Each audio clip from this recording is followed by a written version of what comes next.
Part 1. The Smart Man, named Faustus. In the city of Wittenberg, Germany, there lived a man named Dr. Faustus. People knew him as a man of great intelligence. He was not just a normal student. He was a doctor of learning, someone who had studied deeply and wisely. Faustus had spent many years reading books. He had studied philosophy, thinking about life, law, rules of a country, medicine, how to heal people, and theology, the study of God and religion. People respected him a lot. He was called a genius and a great scholar. Young students listened to him carefully. Rich and powerful people came to him for advice. Everyone thought Faustus had everything a man could want: knowledge, success, respect, and a good name. But Faustus was not happy. Even with all his learning, something inside him felt empty. He looked at all his books and said to himself, "I have studied everything that a man can study, but I am still not satisfied. I want more than this. I want to know secrets that normal people can't know. I want to control the world. I want power. I want to learn magic." Faustus thought philosophy was boring. He said, "Philosophy is just thinking and talking. It does not change the world." He thought medicine was helpful, but it had limits. He said, "I can heal people, yes, but I cannot bring back the dead. I cannot stop death. So what is the use?" He looked at law books and said, "Law is just full of lies and tricks. People use it to fight and win arguments. I do not want this." He looked at religion and said, "I have read the Bible. It says we are all sinners. It says we cannot be saved unless God chooses us. That makes me sad. So why should I study more of this?" Then Faustus had a dangerous thought. He remembered something he had heard before, about a kind of magic that could give him supernatural powers. He remembered reading old books that spoke of people who could command spirits, move through the air, and change nature. This was not simple magic tricks. It was black magic, the kind of magic that called evil spirits and worked with devils. Most people were afraid of black magic. It was said to be a sin against God. Those who practiced it were said to go to hell. But Faustus was not afraid. Or maybe he was too proud to feel fear. He smiled and said to himself, "If I learn black magic, I can do anything. I can be more powerful than kings. I can fly to the stars. I can be like a god." So Faustus made up his mind. He closed his holy books and opened the books of black magic. He called two men who were known for using such magic, Faustus and Cornelius. These two men were not wise like Faustus, but they were skilled in dark arts. Faustus welcomed them to his house and said, "My friends, I want to learn what you know. Teach me how to speak to spirits. Teach me how to do the impossible." Faustus smiled and said, "Faustus, with your brain and our knowledge, you can become greater than anyone. Spirits will serve you. The world will fear you." Cornelius added, "Yes, and with your power, you can even raise the dead, become invisible, or bring gold from anywhere." Faustus was excited. He said, "Then teach me." "I want to begin now." Faustus and Cornelius agreed. They said they would help him learn the words, symbols and signs used to call evil spirits. But they also warned him, once he started, There was no turning back. Faustus did not care. He laughed and said, "I want to go as far as I can. I do not fear hell. I do not fear God. I want power." Not everyone was happy about Faustus's decision. His friends, the scholars at the university, began to notice changes in him. He stopped coming to class.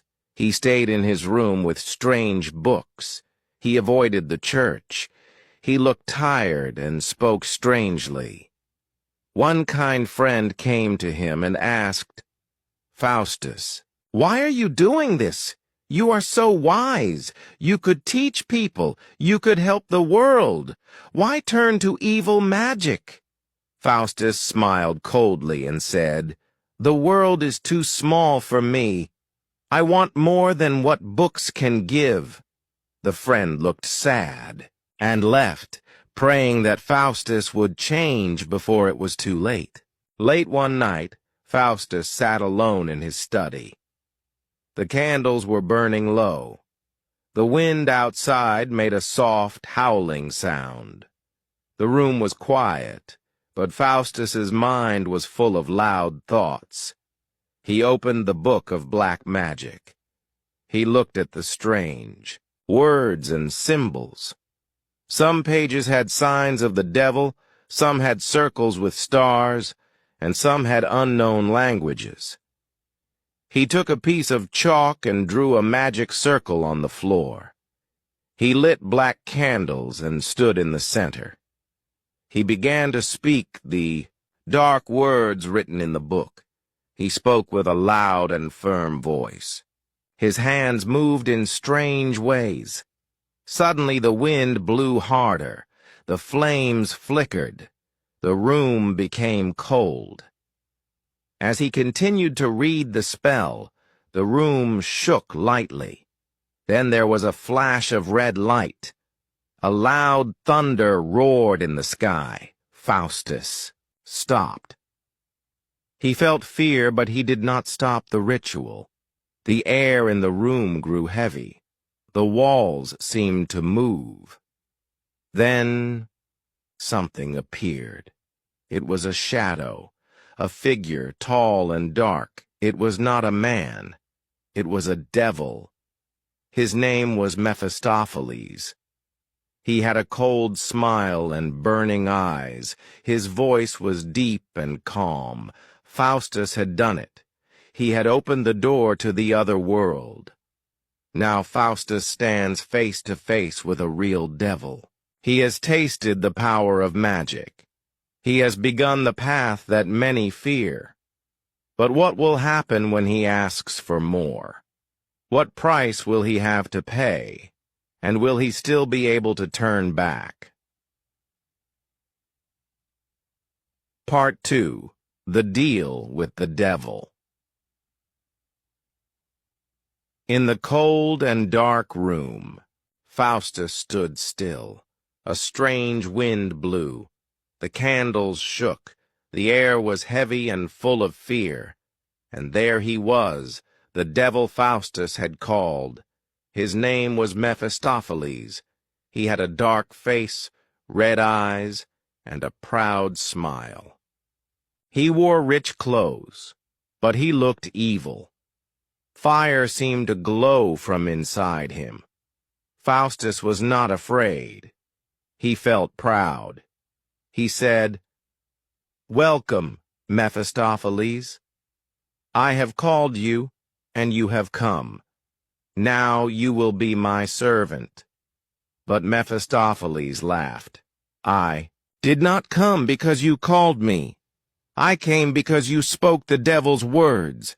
When anyone speaks those words, we come. That is our duty." Faustus was surprised. "Then you are not here to serve me?" Mephistopheles looked at Faustus and said, "I do not serve you. I serve Lucifer, the ruler of hell. If you want me to obey you, you must first make a deal with my master." Faustus became serious. He wanted power, and he was ready to do anything for it. He said, "Then take this message to Lucifer. Tell him that I am ready to give him my soul. In return, he must give me Mephistopheles as my servant. For 24 years Mephistopheles must do everything I say.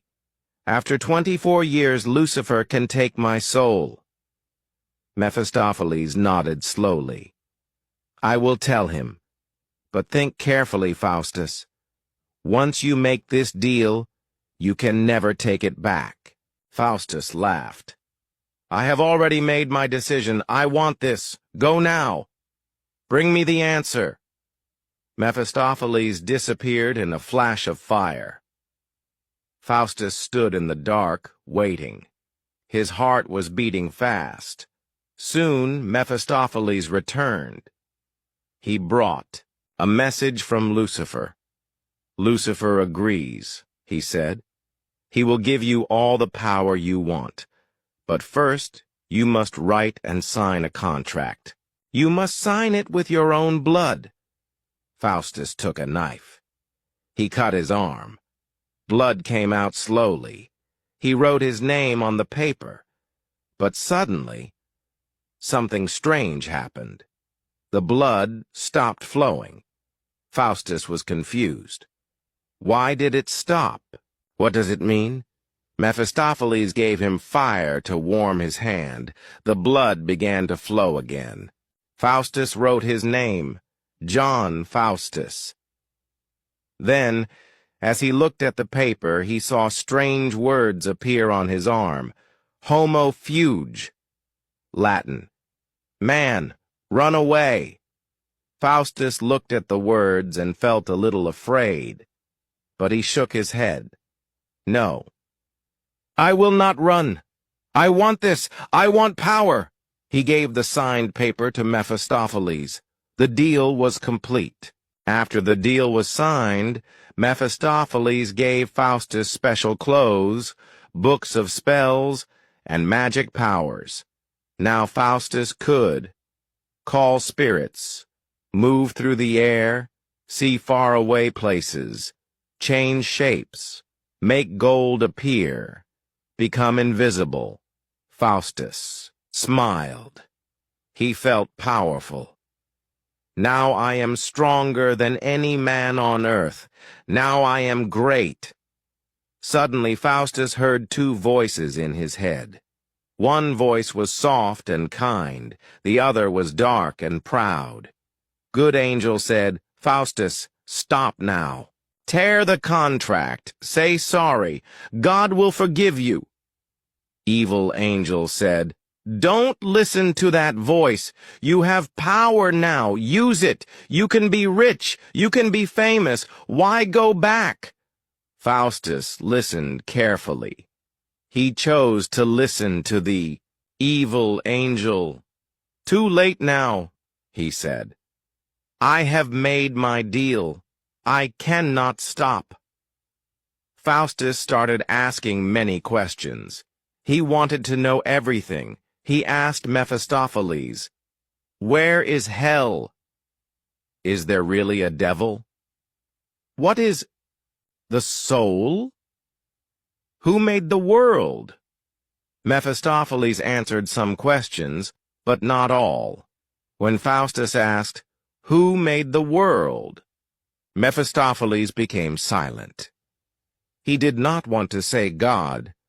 Faustus was angry and said, "Tell me." But Mephistopheles said, "Do not speak of God. I cannot say his name." Faustus became thoughtful. He asked himself, why is he afraid to say God's name? Is God stronger than Lucifer? Again he heard the voice of the good angel. "It is not too late, Faustus. You can still turn back." But the evil angel said, "You are too far now. Hell waits for you." Faustus felt confused, but he still did not say sorry. Faustus now had power, but he did not use it for great things. He traveled the world with Mephistopheles. They flew in the air. They saw kingdoms, deserts, oceans, and cities. He visited Rome where the Pope lived. There, Faustus played tricks. He became invisible and hit the Pope on the head, stole food from his table, made the priests fall down. The people were shocked, but Faustus laughed. He said, "I have power. I am like a god." But inside his heart, he felt a little empty. Later, Faustus went to visit the Emperor of Germany.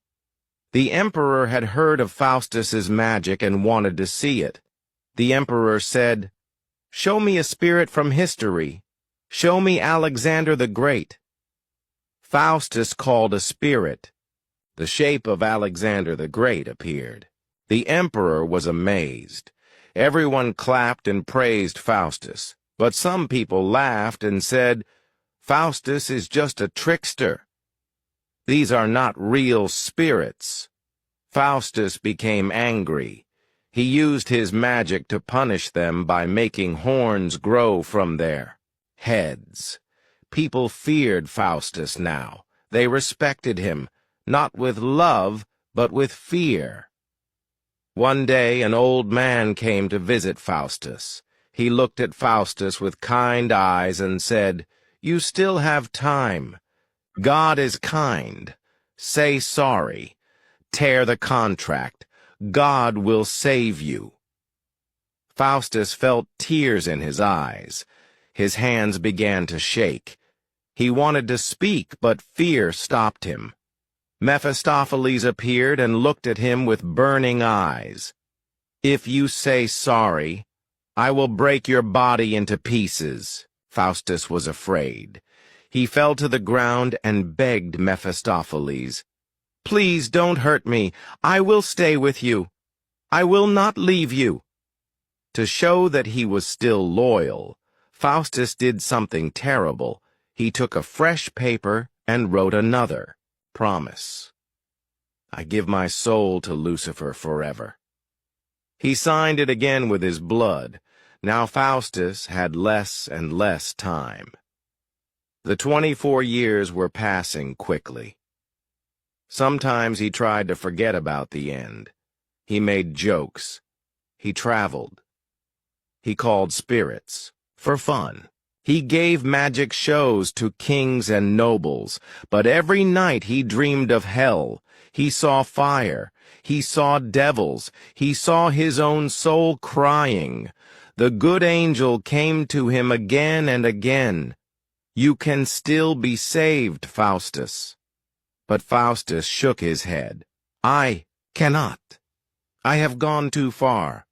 His heart was now full of fear, but also pride. One night Faustus sat alone.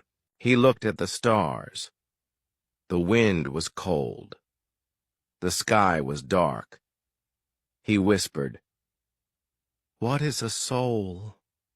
Why is it so valuable? Why does the devil want it? And why did I give it away so easily?" But there was no answer. The candles burned low. The silence grew deep. Faustus had power, but now he felt more alone than ever. Faustus is now reaching the end of his 24 years. The time is coming when Lucifer will return. What will happen on the final night? Will Faustus say sorry and ask for mercy? Or will the devils take his soul to hell forever? Part 3, The Last Night of Dr. Faustus. The sky was dark and the wind was cold. Faustus sat in his room, looking at the candlelight. He was alone, and his face was full of fear. He said to himself, "Tonight is the last night. When the clock strikes midnight, the devil will come. He will take my soul to hell." He walked up and down the room. He could not sit still. His hands were shaking. What will happen to me? Will I burn forever? Will I be in pain forever? He looked at the stars and cried, "Oh, time, stop moving! Make this night longer! Let the sun rise again and give me more hours!" But time did not stop. Suddenly the old man came again. He had a kind face and spoke gently. "Faustus, there is still time. You are not dead yet. Say sorry.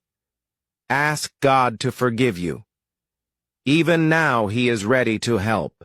Faustus cried, "I want to say sorry, but I am too afraid. The devils will come for me." The old man replied, "Fear them not. They cannot hurt your soul if you give it back to God." Faustus held his head and shouted, "I can't. I have given my soul away. I made a deal. I signed it with blood." But the old man said, "Tear the paper, throw it into the fire, kneel down and pray. You can still be saved." For a moment Faustus felt hope. But then Mephistopheles appeared again. His face was angry. Fire burned in his eyes. He said to the old man, "Go away! You cannot save him now. His soul is mine." The old man calmly smiled and said, "You have no power over me. I have faith in God." Then he looked at Faustus one last time. "I leave you with this choice. Say sorry and live forever in peace, or stay silent and burn forever." The old man left. Faustus fell to his knees, but he did not pray. The clock struck 9. Only 3 hours left. Faustus called his friends, the scholars, to his room. They were surprised to see him so sad. They asked, "Faustus, what is wrong? Why do you look so afraid?" Faustus told them the truth. "My dear friends, I have done a terrible thing. I gave my soul to the devil for 24 years of magic, and now the time is almost over." The scholars were shocked. "Can we help you?" Faustus said. "You cannot help me now, but please go to the next room. Pray for me. Pray for my soul." The scholars left with tears in their eyes. They began to pray. The room grew darker. The wind blew harder. Faustus stood in the center of the room, waiting. Mephistopheles returned. He looked happy. "Time is almost up, Faustus. Are you ready?" Faustus said. "Please, Mephistopheles, ask Lucifer to give me more time. Just 1 more year, 1 more month, even 1 more day." Mephistopheles shook his head. "No, the contract is finished. The time has come." Faustus fell to the ground and cried, "Then let me live 1 more hour. Just an hour." The clock ticked. Half an hour, tick, tick. 10 minutes, tick, tick. 1 minute, but the clock kept moving. Suddenly the clock struck 12. Midnight, boom, boom, boom. The final hour had come. Thunder shook the sky. Fire filled the room. The floor opened. Faustus screamed, "Ah! No! Save me! I'll burn forever! Oh, God! Help me! I'll give up my magic! I'll do anything!" But it was too late. From the hole in the floor, devils came out, ugly, red, and full of fire. They had chains and claws. They laughed and shouted. They grabbed Faustus. "Now your soul is ours," Faustus screamed and cried. "I'm sorry, I'm sorry." But the devils pulled him down into the fire. He disappeared.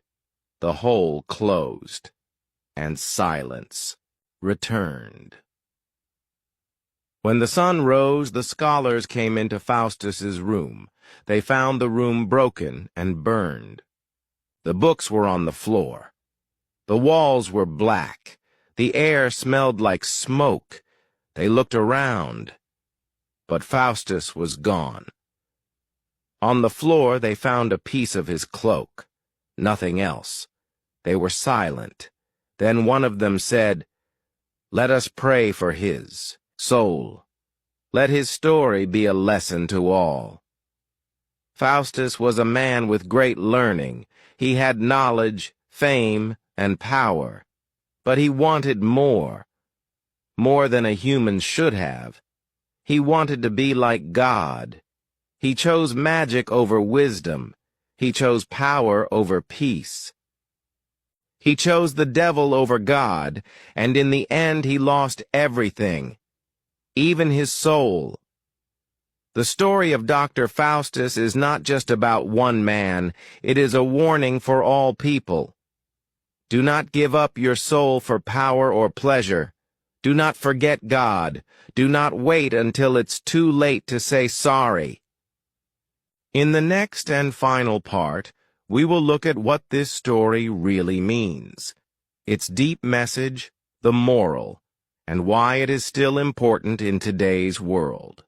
We will explore the meaning of the soul, the danger of too much ambition, the idea of forgiveness, and how Dr. Faustus became a famous story in English literature, final reflection and message. The story of Dr. Faustus is not just about magic and devils. It is about something much deeper. It teaches us about life, choices, and the human soul. Faustus was a very smart man. He had everything: education, respect, and knowledge. But he was not satisfied. He wanted more power, more control, more excitement. So he made a terrible choice. He gave his soul to the devil just to enjoy 24 years of magic. This was a big mistake. When the 24 years were over, he was full of fear. He cried. He begged. He wanted to say sorry, but it was too late. This story teaches us a very important lesson. Our choices matter. In life, we make many decisions, small and big. Some choices can change our life forever. Faustus chose power over peace. He chose magic over truth. He chose the devil over God. And in the end, he lost everything, even his soul. So this story says to us, be careful what you wish for. Think before you choose. Don't let greed and pride control your heart. Faustus was not a bad man at first. He wanted to learn. He wanted to be great, but he wanted too much. This is called ambition. Ambition is good when it helps us grow, but too much ambition is dangerous. It can blind us. It can make us forget what is right and wrong. Faustus wanted to be like God, to control the world, but humans are not God. When we try to become too powerful, we fall. So this story also says, stay humble, be thankful for what you have. Don't let ambition destroy you. One of the saddest things in the story is this. Faustus could have said sorry, but he didn't. The old man came to him. He gave him hope. He said, God is kind. He will forgive you. But Faustus was too afraid. He had no courage to pray. He listened to the devil instead of listening to his heart. This teaches us, it is never too late to say sorry, until time is gone. No matter what we do, we can always ask for forgiveness. but we must ask before it is too late. Even though this story was written over 400 years ago, it is still important today. Why? Because people still want power. People still make bad choices. People still forget their values to get money, fame, or success. Many people say yes to things that are wrong, just to feel strong for a short time. But this story says, do not sell your soul for small things. Your soul is more precious than gold. So, Dr. Faustus is not just an old story. It is a warning. It is a mirror. It is a message for the heart. Dr. Faustus is one of the first and most famous tragedies in English literature. It was written by Christopher Marlowe, a great writer before Shakespeare. This story is famous because it shows the deep struggle between good and evil. It talks about big ideas in simple ways. It makes readers think about life, death, and the soul. It teaches a moral lesson that never gets old. That is why this story is studied in schools and colleges, and why people still read it after hundreds of years. Dr. Faustus had a brilliant mind, but he made a dark deal. He wanted power, but he lost peace. He wanted magic, but he lost his soul. And in the end, he learned a very hard truth. Without God, all the power in the world means nothing. Let this story be a light for us, so we walk the right path. Let it remind us, choose wisely, stay humble, always have hope, and never wait too long to say sorry.